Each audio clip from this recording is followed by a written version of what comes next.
मंगलमती student, देखिए आज मैं आपको आगे बता रहा हूँ। कल मैंने आपको क्लास 7th में बताया था कि नया चैप्टर स्टार्ट करा था, डाटा हैंडलिंग, ठीक है ना। एज ए रिवीजन हम यहाँ पे कर रहे हैं, आपको फर्स्ट 2 चैप्टर्स में करा चुका हूँ।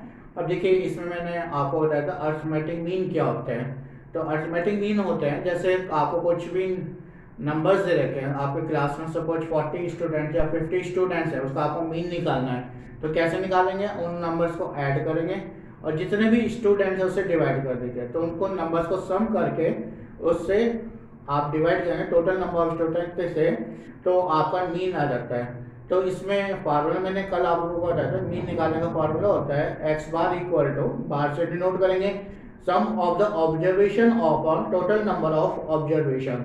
देखिए इसी पे बेस में एक क्वेश्चन ले रहा हूँ, find the arithmetic mean of 5 whole number. आपको जो है अर्थमेटिक मीन निकालना है, 5 होल नंबर्स का निकालना है। अब जैसे 5 होल नंबर्स कौन से, 0 1 2 3 4 आपके 5 होल नंबर्स हैं। देखिए होल नंबर्स और नेचुरल नंबर्स आपको पता होने चाहिए। जैसे मैंने आपको स्टार्टिंग में भी बताया था कि होल नंबर्स कौन से होते हैं, नेचुरल नंबर्स कौन से होते हैं।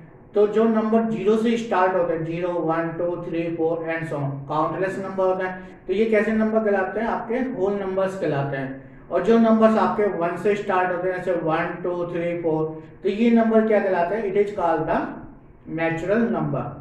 तो नेचुरल नंबर होल नंबर्स में क्या डिफरेंस होता है, 0 का डिफरेंस होता है, ठीक है ना।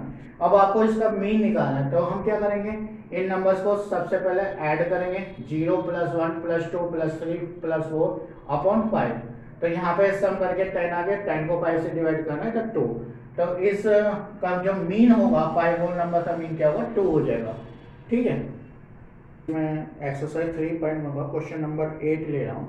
देखिए क्वेश्चंस में आपको कहा था rainfall in millimeter in city on 7 days of a certain week was recorded as follows, कि 7 days में जो रेनफॉल रिकॉर्ड करेंगे मिलीमीटर्स में, वो इस तरह से करेंगे, जैसे Monday Tuesday Wednesday up to Sunday तक आपको ये दिया गया। अब इससे रिलेटेड क्वेश्चंस के आपको आंसर्स देना है। जैसे फर्स्ट पार्ट है, find the range of the rainfall in the above data. तो सबसे पहले आपको इसका क्या निकालना, रेंज निकालना है। तो what is the range of rainfall in the above data. तो देखिए जैसे मैंने आपको कल बताया था कि किसी भी डाटा की अगर आपको रेंज निकालनी है तो कैसे फाइंड करेंगे, आप मैक्सिमम वैल्यू में से मिनिमम वैल्यू माइनस करेंगे। तो आप देखेंगे इसमें जो मैक्सिमम वैल्यू वो कितनी है, आपकी 20.5 है, और मिनिमम वैल्यू कितनी है आपकी इसमें, मिनिमम वैल्यू 0। तो 20.5 में से 0 माइनस कर रहे हैं, 0.0, तो कितना आ गया आपका 20.5 मिलीमीटर। तो ये क्या होगी, इसकी रेंज हो गई। अब सेकंड पार्ट में आपको क्या फाइंड करना है, find the mean rainfall for the week. Week में कितनी रेनफॉल हुई है उसका मीन निकालना है, एवरेज कितनी रेनफॉल हुई है, ठीक है। तो आपको जैसे 7 days में आपको रेनफॉल देखिए मिलीमीटर्स में, तो हम क्या करेंगे, इन सबको ऐड करेंगे सबसे पहले। और कितने डेज वीक है, वीक में कितने डेज होता है, 7 days होता है। तो 7 से आप डिवाइड कर दे, तो यहाँ पे आपको आएगा 41.3 अपॉन 7, तो डिवाइड करके कितना आ जाएगा 5.9 मिलीमीटर। इसका यूनिट भी आप लिखेंगे, ठीक है ना। अब इसके बाद थर्ड पार्ट आता है, on how many days was the rainfall less than the mean rainfall. कितने डेज जो है रेनफॉल जो है, मीन जो रेनफॉल है उससे लेस देन हुई है, मतलब कितने दिनों में आपकी जो बारिश हुई है वो मीन जो हमने निकाला उससे लेस देन है। तो आप देखेंगे एक तो आपका मंडे हो जाएगा, फिर आपको यहाँ पे ट्यूसडे हो जाएगा, थर्सडे हो जाएगा, फिर आपको यहाँ पे सैटरडे और फिर संडे। तो इस तरह से आप काउंट करेंगे तो 5 डेज आएंगे। तो 5 डेज का rainfall less than the mean rainfall, मतलब 5 दिनों में जो बारिश हुई है वो उसके मीन रेनफॉल से लेस देन हुई है। आपको एक्सरसाइज 3.1 के 2-3 क्वेश्चंस कराए हैं, तो आप इसके बाकी क्वेश्चंस ट्राई करेंगे। अब इसमें आगे आता है आपका मॉड आता है। तो मॉड क्या होता है, देखिए ये आपके 2-3 वो टर्म्स होती हैं। जैसे आपका मीन होता है, जैसे मैं स्टार्टिंग में बताया था, फिर इसके बाद मॉड आता है, फिर आपका मीडियन आएगा। तो ये आगे क्या कहलाती है, सेंट्रल टेंडेंसी कहलाती है। डाटा को हम अरेंज करते हैं, उसका मीन क्या है, मॉड क्या है। तो आज हम यहाँ पे क्या सीखेंगे कि मॉड क्या होता है। देखिए मॉड होता है the set of observation is the observation that occur most time. कहने का मतलब है कि कोई भी नंबर्स है, जैसे आपके बहुत सारे नंबर्स हैं, तो उसमें नंबर जो सबसे ज़्यादा टाइम्स रिपीट हो रहा है तो वो क्या कहलाता है, उसका that is called the mod, which is called the mod of the data which occurs the most time. जो सबसे ज़्यादा टाइम्स रिपीट होता है उसको हम क्या बोलते हैं, मॉड बोलते हैं। अब जैसे फॉर एग्जांपल्स के लिए हमें मॉड निकालना है, हमको 10 डाटा दे रखे हैं। अब इसमें 10 डाटा आपको क्या देखे हैं, 1 2 2 3 4 3 3 5 4 4। सपोज ये आपको 10 ऑब्जर्वेशन दे रखे हैं, तो we have then calculate the mode. तो देखें आप यहाँ पे देखेंगे 1 कितने बार रिपीट हो रहा है, 1 टाइम, फिर 2 कितने बार रिपीट हो रहा है, 2 टाइम्स। इसी तरह से हम 3 का काउंट करेंगे तो 3 इज रिपीटेड, कितने टाइम्स रिपीट हो रहा है, ये आपका 3 टाइम्स रिपीट हो रहा है। ऐसे 4 को हम देखेंगे, 4 इज रिपीटेड इन, यहाँ पे एक नंबर को ले लेते हैं, 4 टाइम्स रिपीट हो रहा है। तो अगर आप यहाँ पे जैसे हर एक नंबर का काउंट करें तो यहाँ पे आप देखेंगे 4 जो है सबसे ज़्यादा टाइम्स रिपीट हो रहा है, तो इसका जो डाटा होगा आपका वो क्या होगा, आपका 4 हो जाएगा। यहाँ पे आप 11 डाटा कंसीडर करेंगे, तो 11 डाटा आपके दे रखे हैं। अब देखिए ये तो आप स्मॉल स्केल पे अगर आपको डाटा दे रखा है तो उसका मॉड आप कैलकुलेट कर सकते हैं। अगर आपको यहाँ पे डाटा लार्ज स्केल पे दे रखा है तो उसमें हम किस तरह से कैलकुलेट करेंगे, मॉड कैलकुलेट करने के लिए।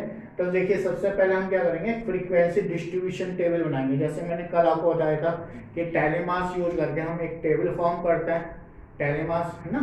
जैसे आप 5 को ग्रुप बना के उससे काउंट करेंगे तो उसमें देखेंगे कि कौन सा नंबर जो है सबसे ज़्यादा बार रिपीट हो रहा है, तो उस तरह से फिर हम उसको कैलकुलेट करके मतलब टेबल बना के वहाँ से हम जो है डाटा कैलकुलेट करते हैं।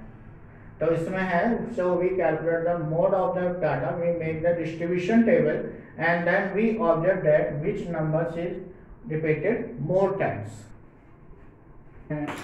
मॉड निकालने के लिए जिसमें आपको लार्ज डाटा दे रखा है, तो एक एग्जांपल दे रखी है, the following are the margins of victory in the football matches in league. आपको विक्ट्री दे रखी है, मार्जिन किन किन विक्ट्रीज हो गई है, मार्जिन है, तो उसके आपको यहाँ पे एक डाटा देगा फुटबॉल मैच में। तो यहाँ पे 40 मैचेज हुए हैं, तो उनका अलग अलग यहाँ पे डाटा दे सकता है, जैसे 1 3 2 5 1 4 6 एंड सो। तो ये टोटल कितने डाटा जाते हैं, 40 डाटा जाए। अब we have calculate the from this data we find the mode. हमें क्या करना है, इसमें मॉड निकालना है। तो देखिए इसमें आपको जो अगर आप काउंट करेंगे तो इसमें आपके गलती होने के चांसेस ज़्यादा होंगे। तो इसमें हम क्या करेंगे, सबसे पहले आपको एक फ्रीक्वेंसी डिस्ट्रीब्यूशन टेबल बनानी है।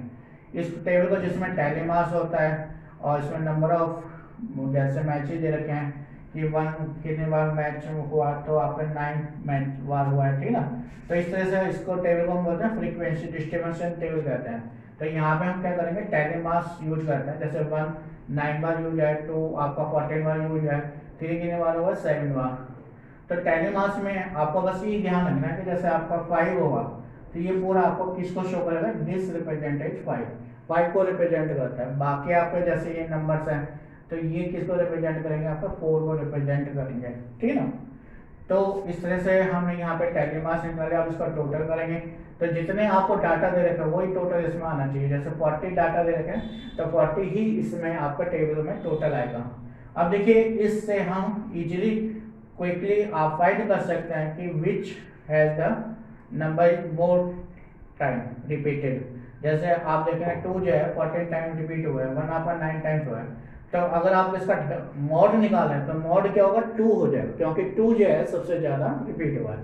तो सब हमें जो है सबसे ज़्यादा अगर डाटा रिपीटेड हो रहा है तो इस तरह से हम कैलकुलेट करते हैं। तो आज मैं आपको केवल इतना ही बता रहा हूँ, आपको एक्सरसाइज 3.1 के फिर से रिवाइज करके देखेंगे question. Thank you, have a nice day.